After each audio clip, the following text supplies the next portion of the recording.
I'm Wagner Rebellion, and today I would like to talk about how Prigozhin and the Wagner Group could have won the Wagner coup in Russia.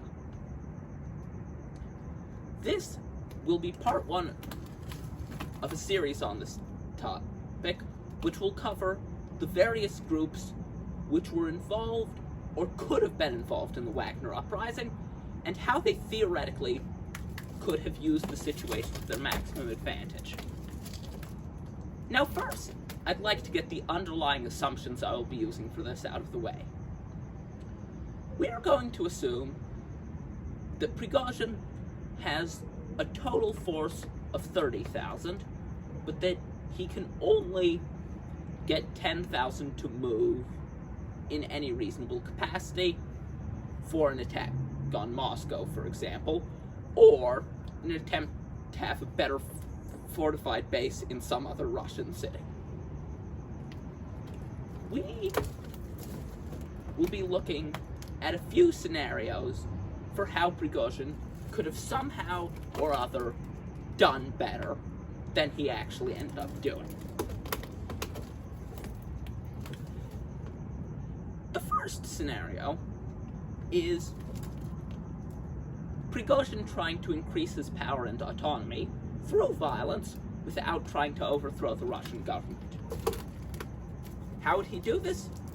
Create his own Prigozhin-led independent Novorossiya.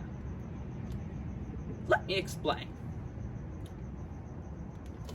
Since Russia has had claims on Ukraine, but a Ukrainian state has existed, preventing these claims, Russia has come up with an idea, the creation of a Novorossiya, new Russian state in southern Ukraine.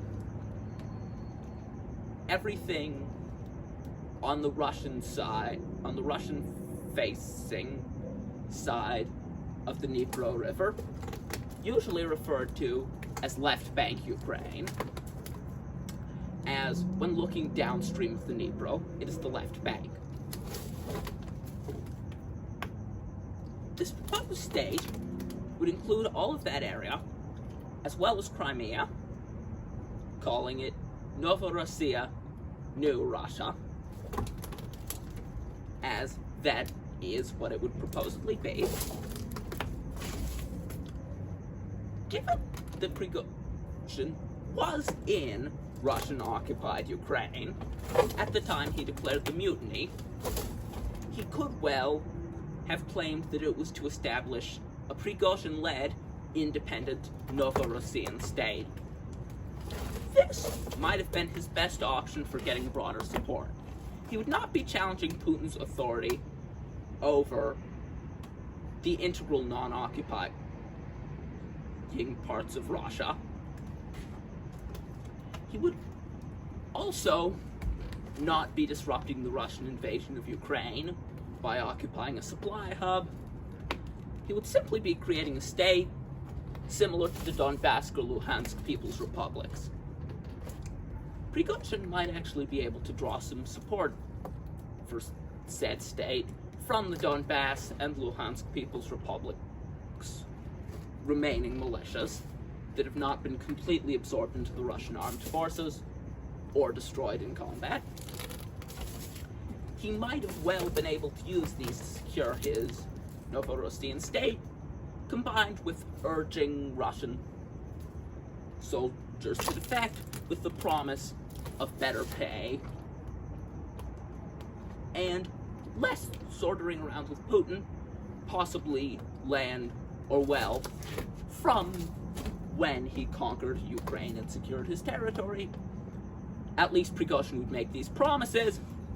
He would very likely be completely unable to achieve them, seeing as the Ukrainians would likely fight back and would be able to use this opportunity to take back a large portion of the area. However, he might have actually been able to, if he was able to integrate Donbass militias, friendly Russian army units, and keep up some level of front line against Ukraine, likely bare minimum defensive, which could have substantially reduced Russia's manpower requirements if they wanted to keep their gains, while sending the rest of his troops to hopefully secure his fiefdom's independence against Russia. He might have been able to continue this long enough to create a peace deal for his quote-unquote new Russian state. However, given that this state would likely end up destroyed by Ukrainian armed forces, luckily, and Russian government thinks they might have a lot to gain from getting rid of the state and a lot less to lose from not supporting Prigozhin in this venture. In general, some sort of Wagner fiefdom in Russian-occupied Ukraine could have secured more power and independence for Prigozhin, and might actually be the most successful for Prigozhin if he can pull it off. Although, in my opinion, the least realistic of the scenarios, it would merely end up with him getting beaten by Ukraine, not by Russia. Now, if Prigozhin wanted to start a revolution instead of a coup, that opens up a lot more possibilities. If you don't know, the difference between a coup and a revolution is that a coup is a transfer of power between elites. The power structure remains roughly the same. The structure of how administration and the economy works remains roughly the same. It's just a quick swapping out of leadership with no real change. The hope is that the people won't mind in the change of leadership because there's not much change of system, and as such, not much change of loyalty. Meanwhile, a revolution requires rallying the people to stand up for a specific cause. It will usually quite disrupt allegiances, quite disrupt the system of how the state works, and in general, require mass popular engagement to overthrow the existing state. If Prigozhin wanted to take this to a revolution, that could have worked. However, I don't see Prigozhin doing this, as he very much wanted power for himself. He would not have actually created much change had he been any level of successful. Now, as for how he could have done this, had he wanted to, I see a few options. One is what I'm calling the Siege of St. Petersburg plan. It would consist of him being less willing to launch the coup,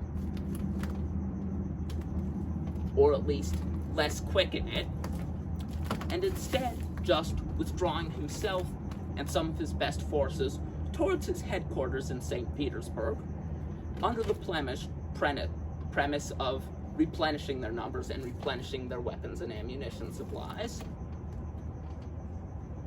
This, if done properly,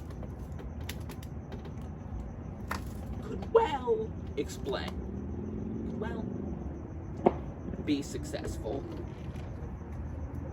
as a method of getting the grouped soldiers to St. Petersburg, where Wagner has its headquarters. Now, then, after they were in St. Petersburg, he could declare the coup and would be in a much better position. Wagner Group members in occupied Ukraine could march on and secure territory and occupy Rostov as normal, or spread out to take more cities in Russia and proclaim some sort of new Russian state. Prigozhin, meanwhile, with his 10,000 best troops, would attempt to hold St. Petersburg against Russian forces who wanted to take it back. If he had enough supplies and his troops were already in the city, he could actually seize it, assuming he managed to get the pretenses to get him there, but I've already explained that. But once there, he could have likely held the city against the Russian army for long enough to create a collapse of Putin's authority. Now, if you don't know, St. Petersburg is separated from the rest of Russia, practically except for a strip of land along the border with Finland, by Lake Ladoga and a river, the River Neva. There are 22 bridges on the River Neva throughout the various sections of St. Petersburg. Prigozhin could well have destroyed or otherwise rendered unusable by, say, requisitioning, as it were, practically meaning stealing, and crashing vehicles on them to create an intentional blockage, or just throwing debris on them or Czech hedgehogs, which are those metal spiked things that are often used in military engagements to stop armor, or at least were.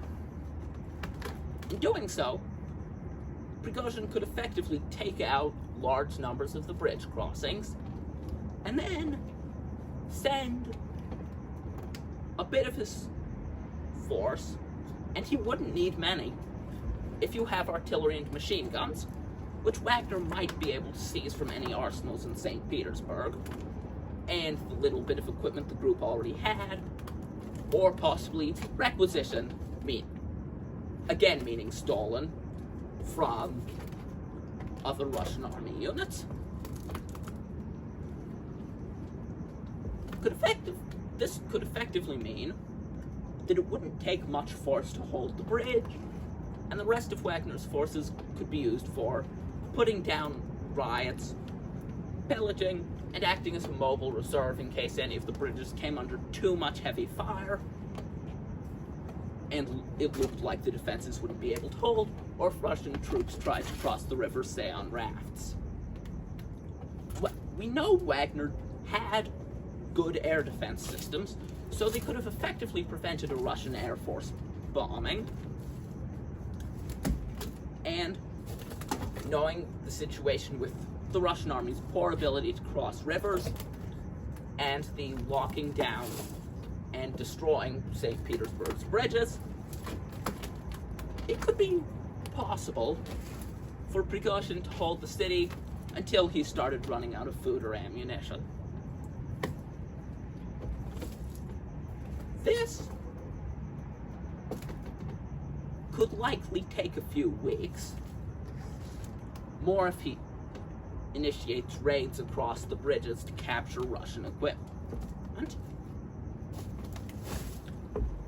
And assuming he had his 20,000 other troops in the Donbass and South Russia, wreaking havoc and causing a distraction, possibly trying to set up more territory for this new Wagner Russian state, Prigozhin could well inspire a revolution.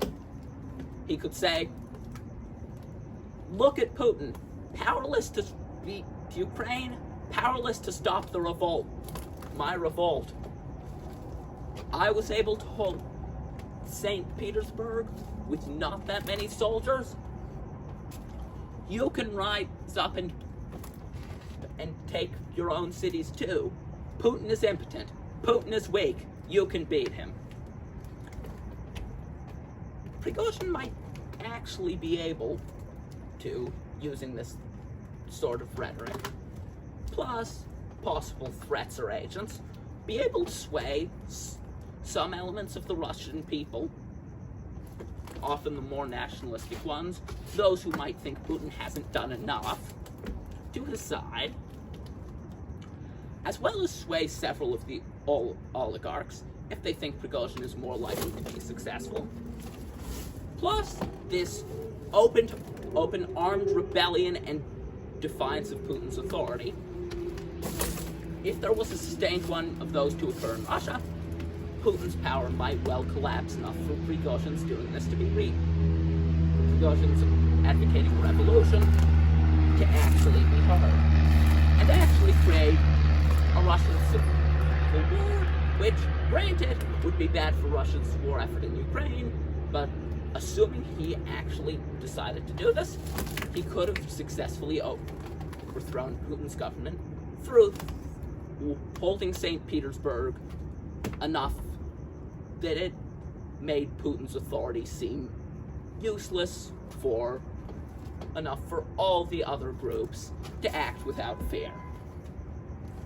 Now, the last and most realistic option, in my opinion, is Putin keeping up, not Putin, Prigozhin, keeping up the coup idea, but executing it a little more deliberately and a little more determined. This would likely consist of Prigozhin not immediately urging armed rebellion, which, when he did, was urged in a manner fast enough and chaotic enough that some of Wagner's units didn't know that Russia and Prigozhin were now at war. Now, had he prepared a bit better, communicated with his own units a bit better, and sent more force towards storming Moscow, he could have won that battle. Another key thing he could have done is try to hold the Wagner headquarters in St. Petersburg. He would probably be able to send 100 Wagner fighters of reasonable quality to that area, along with some anti-aircraft weapons. Given Ukrainian attacks by air, or the threat of those, it would not be completely unreasonable for Prigozhin to put anti-aircraft guns on Wagner headquarters, simply to defend against a theoretical Ukrainian attack.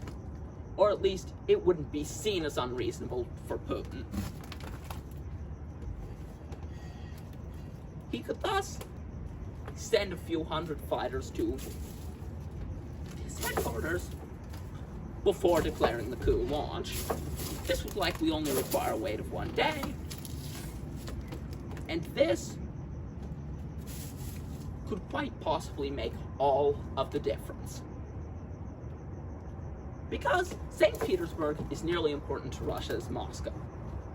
If there was a sustained armed insurrection in St. Petersburg, even if it was small and localized to one building, it could certainly prove at least a major distraction for the Russian army, enough to either force them to acknowledge a hostile military presence in one of their major cities, or to take forces off of the Battle of Moscow that would come. Because, here's the thing. Now, if you haven't seen the inside of Prigozhin's building that he used for Wagner headquarters, you should know that it's rather hollow. Which is to say, there is a large central atrium through which you have to walk if you want to get upstairs to upper floors. Or at least, I believe you have to walk through the atrium to get to upper floors. I've not been in there. And even with the current layout of the building allowing for access to upper floors that doesn't require passage through the atrium. A few properly placed grenades could fix that pretty quickly. This would mean that any Russian forces which wanted to occupy Prigozhin's Wagner headquarters would have to walk through an area with close to no cover, while there are several floors above them with access down onto that area, which would allow them to shoot or throw grenades at it, thus effectively preventing Russian entry into the building and being a sustained nuisance for Putin at least, and a distraction from Moscow. Meanwhile, the Moscow forces, as I've said before, would be more heavily reinforced, containing pretty much as many soldiers as Prigozhin could reasonably transport, leaving only a token force behind to hold Rostov. Now, this force might be stopped or slowed down by blocking or destroying of roads in Moscow, but likely it would not be permanently stopped, given that Russian military vehicles, which is presumably what he'd be using, like nearly all military vehicles, and indeed all vehicles period, can be used at least a bit off-road, if you're willing to accept that it will cause damage later. So odds are, the blockading of roads would not stop Prigozhin's advance on Moscow for very long. This, plus an increased use of force to go to Moscow, possibly involving, well, stealing civilian vehicles and stealing vehicles from other Russian military units, could well overpower the Russian forces protecting major buildings in Moscow, as well as destroying any barricades and minor security forces outside. Russian artillery bombardment would likely not be accurate enough, especially if the convoy was spread out long enough, and especially if there was a risk of Russia accidentally bombarding Russian cities. Actually, Russia would likely not end up having that fact that their civilians might be in the way restrain this from it that much. But it could change public opinion from apathy towards the entire situation, combined with a bit of fear, towards dislike for the Russian government and some support of Prigozhin. This could well allow Prigozhin to at least reach and heavily contest Moscow, quite possibly storming the city. The problem is that we have close to no idea how such a Moscow battle would go. The last time Moscow was attacked and conquered was before the massive street and building reorganizations of modern day in the USSR, before the existence of machine guns or tanks or aircraft or anywhere near modern artillery. Under Napoleon, with very different military tactics and very different levels of equipment, training, and Russian popular opinion on both sides. So it's hard to say whether 10,000 Wagner troops would have been able to storm Moscow had they been given the opportunity and were in the area. There's also the question of whether storming Moscow would mean anything. Could Putin? Granted, it would be a major symbol, but it's quite possible that Putin or the Duma would be able to flee through some sort of means, even if the city was under siege. For those who don't know, the Duma is Russia's legislature. The Federation Council members, Russia's Senate equivalent, would also probably flee as well. thus preserving some level of Russian government authority, and likely regrouping Russian forces for a mobilization to reclaim Moscow. However, Russian leadership could well be beheaded if Prigozhin were able to act fast enough.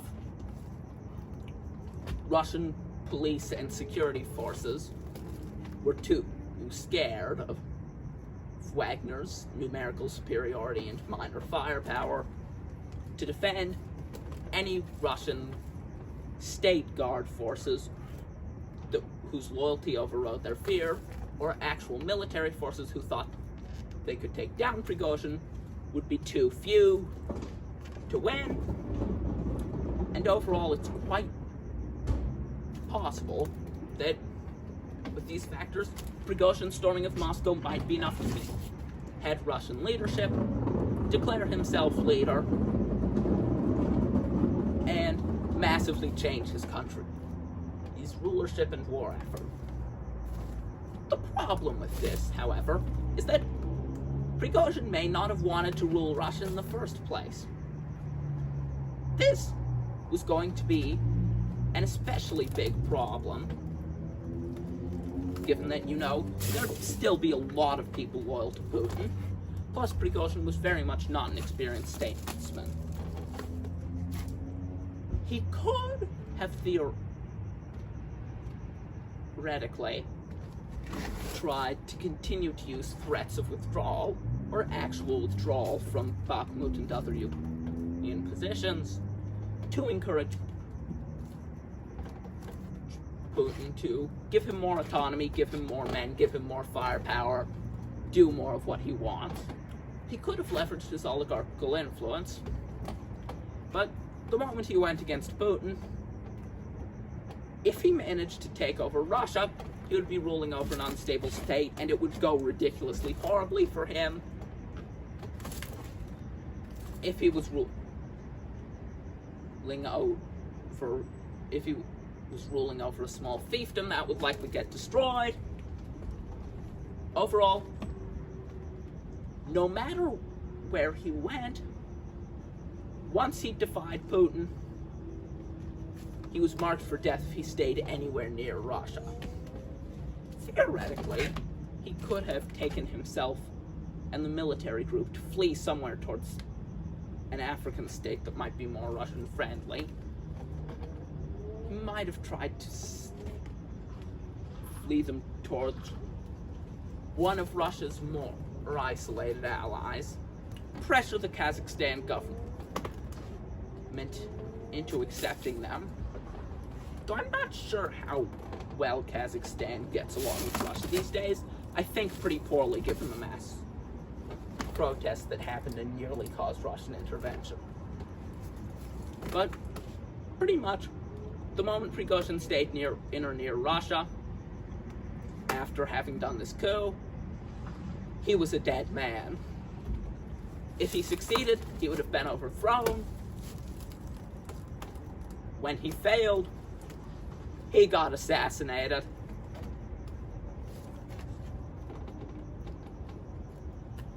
Prigozhin could have done better, but once he started his coup, there's a good argument that there was ultimately no way for him to win. This was Budanovka Boy. Thank you for watching.